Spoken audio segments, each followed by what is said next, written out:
والصلاة والسلام على نبينا محمد وعلى آله وأصحابه أجمعين. السلام عليكم ورحمة الله وبركاته. ورد درسنا رسالة درسو وغا كوتا بدلنجي كني ثلاثة كوتا نندغاغمو جلقادة نغان قصو التنبيله hijiri a wujine do komona gati do tan lagate sine tuba wuncine wujunu hilli do sino tamido kobo kasu nyerundi a tambile do sikko walla nyagana Allah ganna o gollu lagano do na klase do husnul khatima na kenyu ngodanga tinne o karahurun o saranu ngado karamogon kendange halle woni sumen babunyade honda ومن أغمي عليه ليلا سربي خطو غنا خفاري خطون akaman kiti sun kaso nyani akiti urondi فأفاق بعد طلوع الفجر adaga sede dui wakati be kendini kanganyingi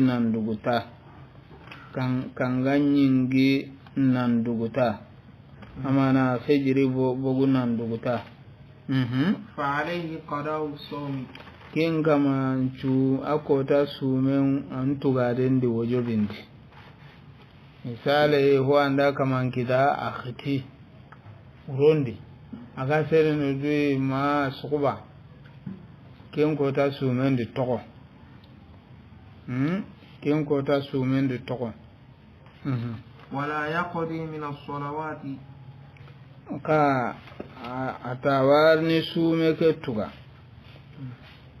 sun ka so ngana dangi yo ka sellan jallu be nuga dange khituke no konde awa kuntu gana walla anti tugana misale serebe sasa akhite huturo ngakatinga sun ka so soko ngakatin dange akhitinte fejirin jallen dange akhitinte aga ser no be mi do abire be kenni kiyambo sallu wakati no ko be no ga dange na to ko khitundi ken tugare ma woje be ken ganya khitun kabila so o mete de serbe gana to khitundi arno kisi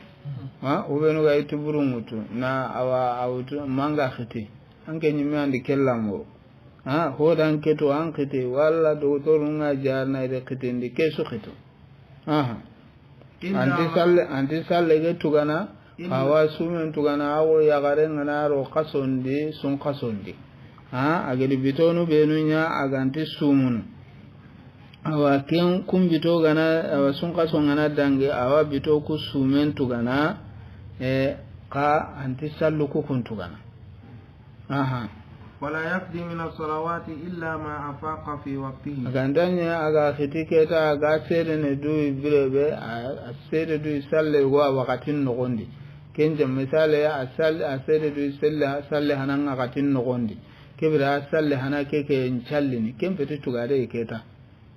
kini ndenya baza wakatin madangi wakatin gandangi ana na khiri tugare wakatin madanga sede do wakatin nogonya da awo ya garenga na sono awa salle be wakatin nogondi aka kenchalli ne wonti tina watu gana wotina wasalli ne ka kubenu wakatin ku ngadange awanta nda kunkun tugana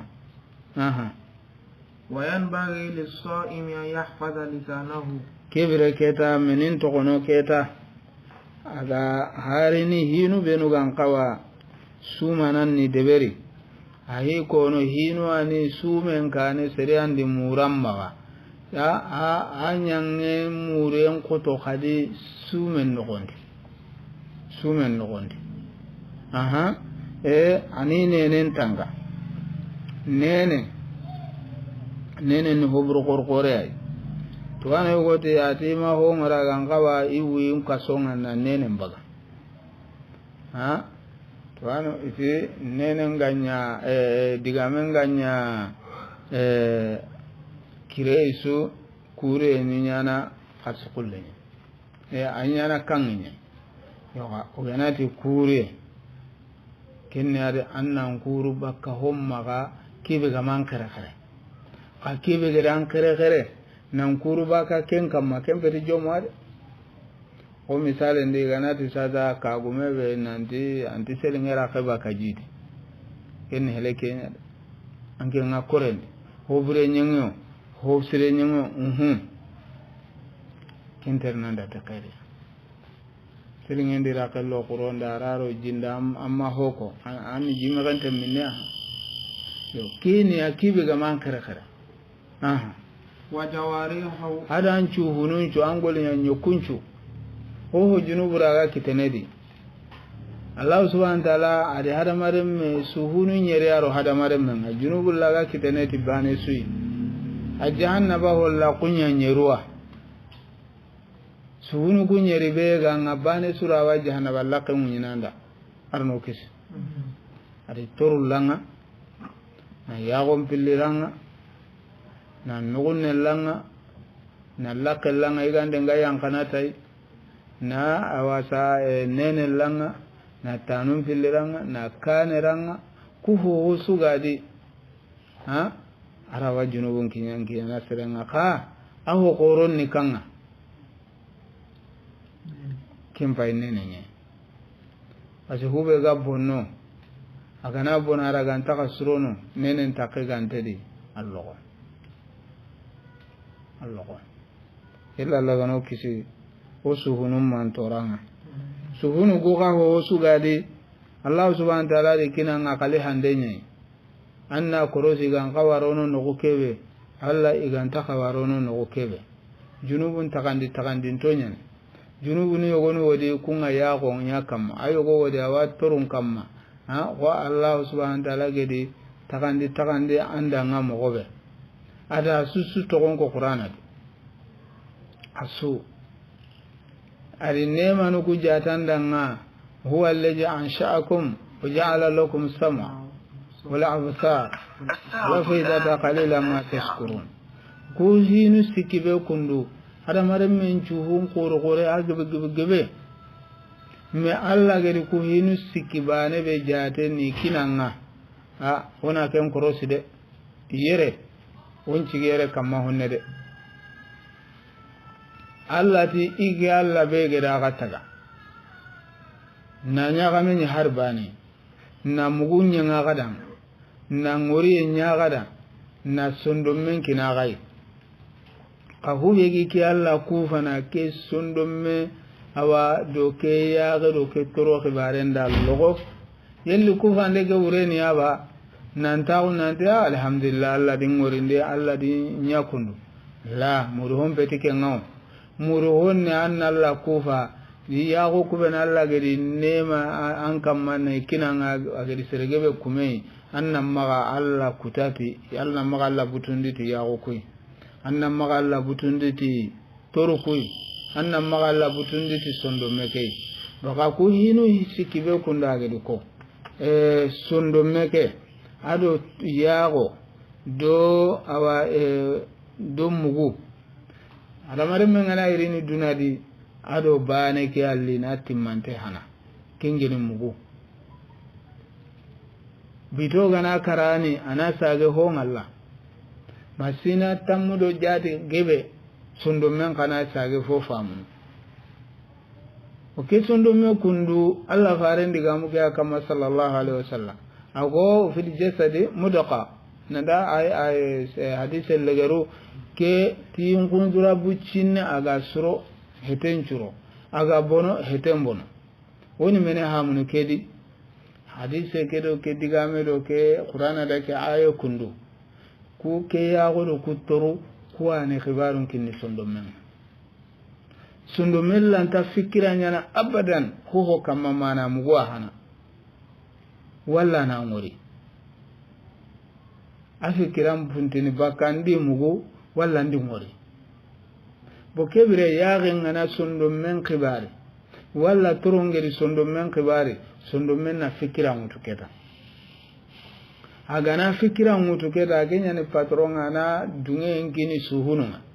terende golle gene ana su wa dunge ngini tanunga tanuna tere daga kitte nya golle ngeni lagande ageni sondo menna decision mutana kini awa kitunga digami ageni ana decision gini nene kubo kebre sondo men golle mpaike Allah subhanahu wa ta'ala ate awa inna fi khalqis samawati wal ardi واختلاف الليل والنهار لآيات لأولي الألباب الذين يتفكرون يذكرون الله قياما وقعودا ويتفكرون في خلق السماوات فكر كيف كنت كتا إذا نم قلت كيف فكر هاي ما غتاو أنك سمين هبريني لا دلو قلت أنباني أنت منا نهسرين كم فسكان الناس تقسم من هبرينا kenya harini anga isani na deberi tabane anga gana to golle deberni annam maganya anga demme anga na dem kebe harini nyanda ngaladan ladan menia hube ga sage ne na nyini hobe gana nyanda ladan kenya harini nyanda ngajikun hube gana nyanda jiku amparni breke nyakam anga gana birekebe kamma angaba la tamutun illa wa antum muslimun angaba gana birekebe kamma kallen nan yini kenya kam kallen ga gana ni kebe kamma alqiyamam ko tallini wulli kenya anga ando kebe gana wulli walla gana wulli kebe kamma alqiyamam ko ta Allah subhanahu wa ta'ala yuhasabuka anan tirndi ni kenya kamma de an ka gana tirindi korosin den ganyan kamma kebe kamma barajin den bakatinye barajin den ngana bo kebe keta imma ila aljanna arna kenyoda aw ila nar arno kise kebiro wa hamunero kundu siresu angidan du ngura aljanna no gondi abogo sondo men fikrani angidan du ngori jahannaba abogo sondo men fikrani sondo men fikira abogo minnai yawo ngoriye ado toron terinke kibire ku heti hiya sirigan kawa harati nidi ona mpayin di lenkige na uta television nyai ya ga terinkana ay ahayni toron ga terinkana wala atelo ho adiga mburunda hoye yawo nga hube ngalla ado toron ga hube terinkana kunya len sabawana jikunu nyelama sikasunte pati kwani sondome ncharawe no kugana sondome ncharawe keta jikumbone mpa baka kiat okebere hagar hube konanda ere suhunu kubena Allah gere khale hanga itanga sunka sondi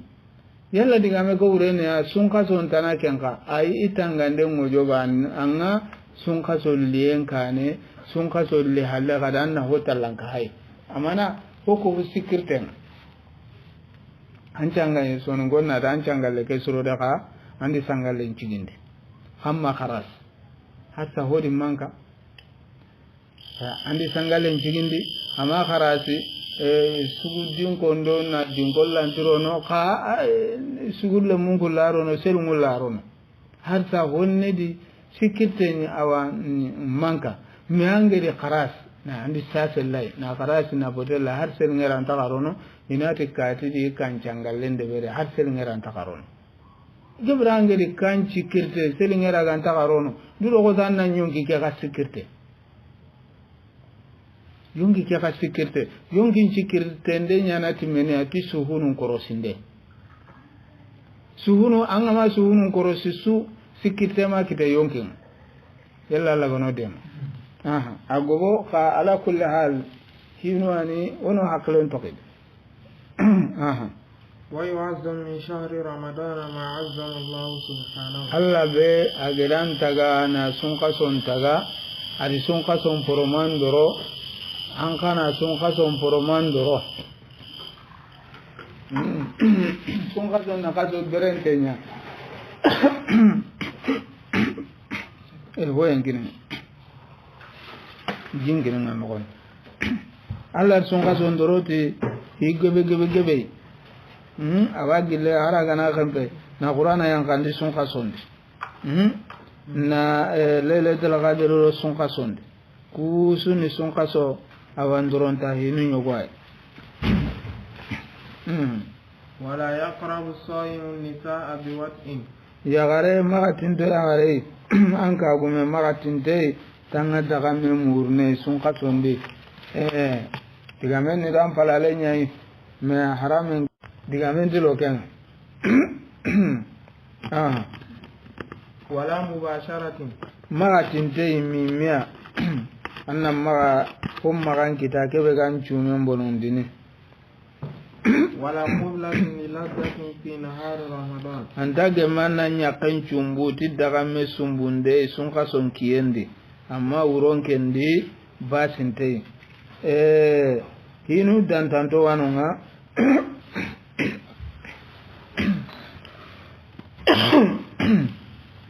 imbana yale halanun nan tintami tintanya rateko kenni kanga sun kaso nchumenga atikien ado lindika nago do hiju ntiban sun kaso ho gani yonkin daga munta hinyai a harama maga kiyen bane bo lindika nago yonkin daga mfinu anda lindika nago ndebe sun kaso ndi yonkin daga munta hinu iwojo ba harama maga kiyendi amogo masu urondi takandi urondi lintikafu yemme arawa minni arawa igene ka sakalle mago parama maga urondo kenchu amma sumana ige wondo minnu do sakalle mago kiyenda harama maga amma urondi adagada hijana kiyo uro hiju keno gondi sakalle magum paramuntenya nada amaga maka ige ndo minne kiyendo uronchu adagante ngada ko ale hala noni intaba sumana na to sumendi arawa ya gare murnu yogo wanante ngamulana lemmen kini kataba walla ngamulla anna lemmen kininga agana gemedi yogo nato na nyaka susumunto basinti kende amma ibe angana hiju nogondi kenti gem antike mana yogo to hiju nogondi antitenlana ya gare muru hiju nogondi ahonda ولا يحرم ذلك عليه في الليل ورون كندي أما حرام مغا ولا باس يصبح جنبا من الوتر أنت بنيانا باس يا قلي سنقا سنغوندي سربي غنا جنابا كتا إلا انكره أما جنابا كي أنقما فجري كا ينكني أنشو من مبونو أنت اللي أنقيا أنان چالين دبري أنان چالين دبري aganya sakalle ma kun janabanya walla aganya ku janabanya ma ko ta yogo ga ni farin trindi sallallahu alaihi wasallam ke kita ya te ke me illa kern wati no janabanya nani ima yanqi wa man iltazza fi nahari ramadan bi mubasharatin ni serebe awa dagamme kitati tindalemma ko ya anka gumenga sunka sonkiyen nogondi aw qublatin wala aganiyati sumbunde nyai fa amza li zalika ho ko sabeganga kenca babunda fa alayhi alqada'u tugadenganga wa in ta'ammada tugadenganga wa in ta'ammada zalika hatta amna agana dangi mejinga akusantarinya meni nyimmai kebe gabakanga sakalle maunga fa alayhi al-kafara nga kamanga alal mashhur aka mangel mashhur ngorno ko sudigame tanana ure yogono ti ay tugare mbane ani ado junub aka al-kafara ante hayti mashhur ho bangante ngeni hube meji habin nogondi kenni al-kafara nyana na gongondenga na kotondan kama few awa adi mubasara nyako yera ado kubula yalla wa hainde an kanu kundunya ba yalla hainde an kanu kundunya andi haiba ne amma tintei an kusa ho kusanta beganga menon kusa beganga itige lagana hainde ka ngiri illa na awa dutowa al kafara nganga ado tukade ومن قام رمضان إيمانا واحتسابا serebe gana sun kason cigi imana tunguntaku kammati allahu subhanahu wa ta'ala adanyina angari no bara abarajen kita amma debere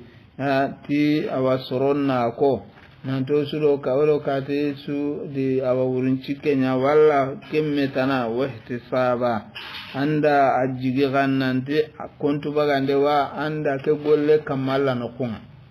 andi debere allah subhanahu wa ta'ala warnan jati bagande alqiyamam ko tanga amma debere ti hotana suwa an debere nan talla na rantuge andi golle ke debere kenya ke golli mene ani komenga barajen ke tede golle yogo wodi yogo wa deberni ama deberiti soronna ngori adebere alla damme asoguntente asikantenya ne wona debere kundunga ke agana nya tongwani kenya agamanya ken kaya kawa kene alla ntige mulade husnul zanni anni jikisre o sidq tawakkul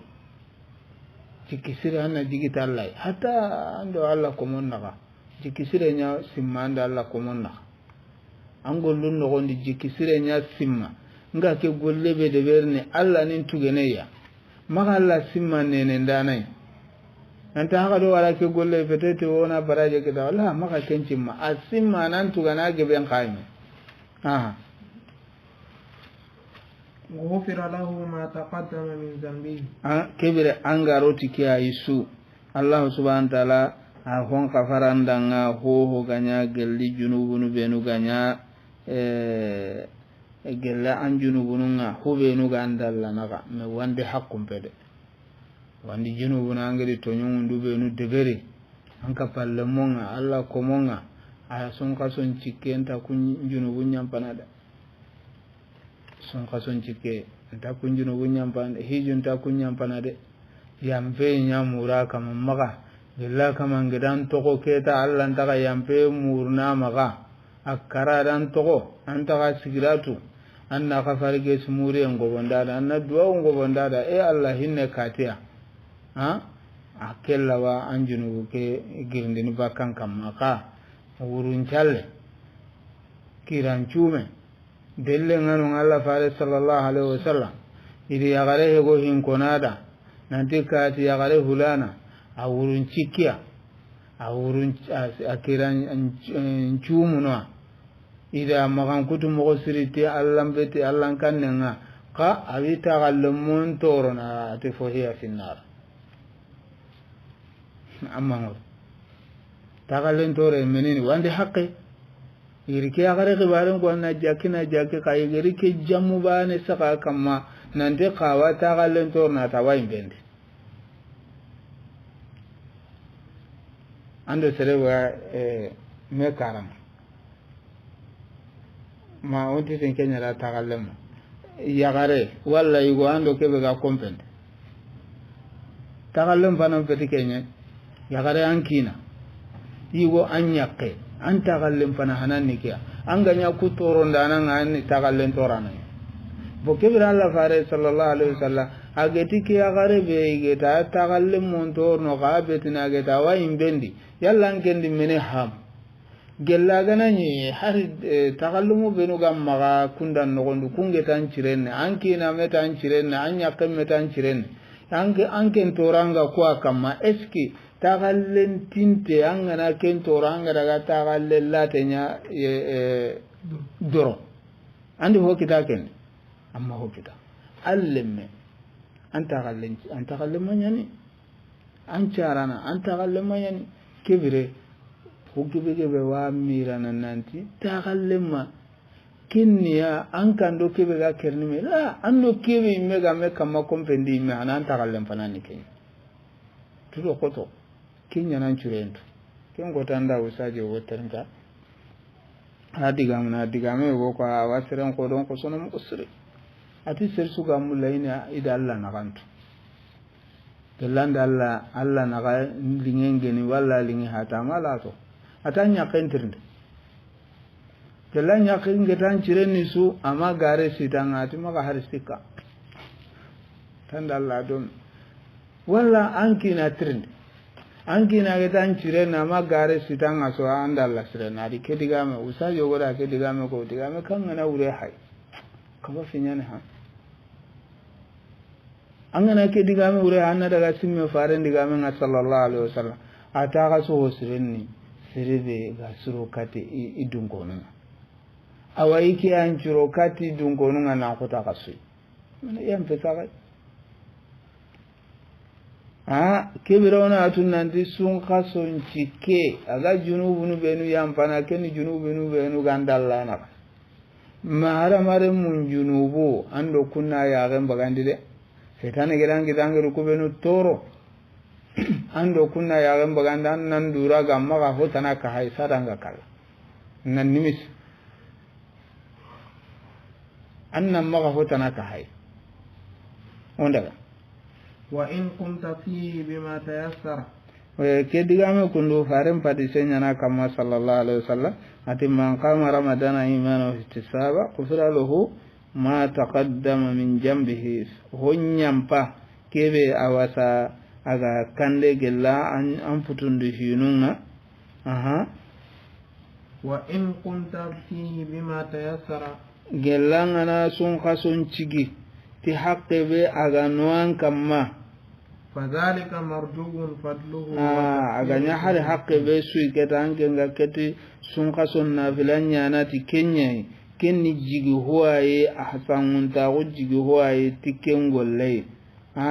angede ance konga nyara kam pakke kebe aga nya araka nu karagiyai ande vitri saka kamma anyara kanu tamiyai anya haqqe sui fasangunta wajiki anda ngati kengolle wa takfiru dhunubi bihi junubi bihi ado kadi jike wanu nga kadi nande Allah subhanahu wa ta'ala anda kencike ga rogo aga khalasi bane Allah subhanahu wa ta'ala wa araga nanda ngana tiganda nan junubu kuyampa bere meni sababuni ahagade qiyamu kebe ko yero kundu salle nyani salle junubu no nyampe sababun po qorqoren ajara mare mengana ro salle angana ta Allahu akbar ange tekbirate hiramun ko an junubu ke suharni hanaman kannenye awangana lemnen chankula angana daga sujudi angana daga wuruko ayogona yere angana daga awasa sujudi an sujudi ke no gondi sadanga gille ajurni yankana awa kenkitene sallen bane ade ado gade salle sujudi ngode komendi kama komemma idu tinton dalla idingira suna koto sujudi ngakatin go komen kama ankami idu tinton di komen nan koto urol legere ngakati urol legere farenda ko sallallahu alaihi wasallam nanti Allah subhanahu wa ta'ala wa yankana na like kampete be ho kamakundu aga yankana mo be da anetu okibire aganani urol legere keda Allah subhanahu wa ta'ala ke kampete atintanga angi anka salle angir urol legere anga salle na anka daga sujudi endi anka tinto Allah kibiro na tunanti komendi kama matinto wakati sui nan ko to urol legere akenga idi tunto ndi katanga ti yankenga kamuke angi anka tinto kate ti sujudi enga farendo nyamere sallallahu alaihi wasallam no husindi nanto na du do koto duwa unga sujide no gonde anjo walla an wajibinta duwa ungare gene sujide no gonde koroma ga uroncho kan kade ko ma uroncho kan kade ko tasu salatu ghairu nawmi aga angirindini koroma ga uroncho kan kade uroncho hete kan ko hoy la yugo ya kareu uronce ta kan ko sakati yigo sakata karallema giri anna amba an fajun ko yalla sakati wonnan kaye wakati nun ngamma ga ken ga tino aganari kinye sigira yogo ya Allah ntaka kunga katinu kita kebira annan gira na hode beri na Allah subhanahu wa ta'ala nyaga mo siri yalla laga no dema aha muncigere ona Allah nyaga bo ado khadi saro bicha holla qintage wono hakle o me hakle nyankandi fo hakasu horomanton no konyade wa so kasu horomanton no sawalan kaso ado jelo qada ado jelo hijja kasu horomanton no konyade Allah to magadu tori no kondi o me tora no kondi hatta al jihad fi sabilillah ya haram tenyani ana nyengu ko kasu no kondi kiyana Allah subhanahu wa ta'ala akhi waru kawa finyani akusa hijinge mundi ko kasu horomanto ay pasi hijinu golle way ado gajangera antitelle dome tammenu me sere tammenu me wujine walla milionu men me sere ame kam gajange ganaro ken no gondi sado ka hagum nyimme bi caga kera ga imenta me kerne hana illa Allah gano dema assalamu alaikum wa rahmatullahi wa barakatuh